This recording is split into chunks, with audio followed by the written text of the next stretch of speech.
This is a TC throttler, and what it's doing is it's quickly moving frags and stones in and out of this TC at a very quick pace. And what it's doing so is it's pulling them out and putting them into buffer boxes.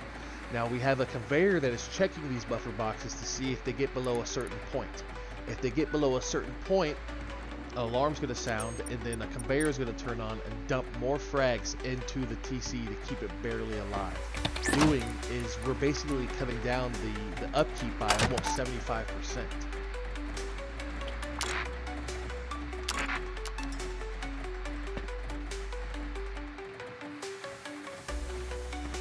For the conveyor system, you're going to need a lot of splitters, a lot of combiners, and some storage adapters. I like to have 2 storage adapters on each box that I'm using, so 2 storage adapters on the TC, 2 storage adapters on both the boxes, buffer boxes, because I like to use the push conveyors on the in and the pull conveyors on the out on 2 separate storage adapters on the TC. I feel like it runs a little smoother.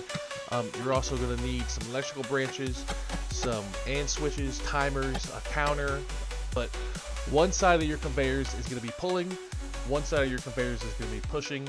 The pull in the white is pulling metal frags from the TC and depositing it into the buffer box. Now on your TC, you're going to want to set this to your minimum. Just kind of depends on how big your base is and how much spare time you want to have on your TC. This base right here, I believe, 8,000, 9,000 upkeep, I can't remember, but I have it set to pulling the minimum of 250. So once it gets down to 250, it will stop pulling metal frags out of the TC, and it'll put all those frags that it pulls out into the buffer box, which is green. The red conveyor, the push, is pulling all the frags that got deposited into the buffer box back into the TC in this constant loop. So it's pushing metal frags into the TC, and the frags are getting pulled out and putting them into the buffer box. In the yellow, we have a checking conveyor.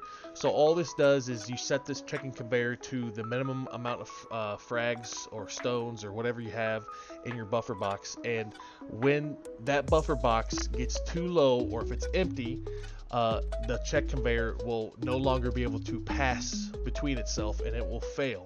And when it fails, it will turn on a circuit that will dump, in the blue over there, dump conveyor frags into your TC. This is a small counter right here, and what this counter is doing is it's counting upwards and setting a once it's hitting a pass-through value that we set it to, it's going to basically activate this AND switch. This is very easy to set up. It requires one small battery. The battery does not have to be powered, doesn't need any sort of input power because it has no actual usage, it's all logic. Take the output of that, put it into a blocker, then you run the output of the blocker into an electrical branch, and then you branch out of the electrical branch to make this sort of timing clock right here. And then we're going to use the outputs of some of these other branches for other things. So we're going to run it up here, and we're going to count it upwards. So now we're counting. We can set this value to whatever you want. 999 is about 4 minutes, roughly 4.5 minutes. So I mean, you can set it to whatever you want. When it outputs and hits that target value, it's going to clear itself so that it's just going in this constant loop. So we're also going to take the output of this flashing electrical branch and put it on this turn on. This just helps to make sure that this dumping conveyor turns on whenever it's powered on, just in case someone turned it off or a glitch or something happens. So we're just going to use one of the outputs there. So here we are. We're pulling frags out of the buffer boxes through this checking conveyor, and we're going to deposit them back into the buffer boxes. Now all we're doing is we're just running a loop here just to double check to see what we have inside of these buffer boxes, because this is where a majority of your frags are going to be staged, right here in these buffer boxes.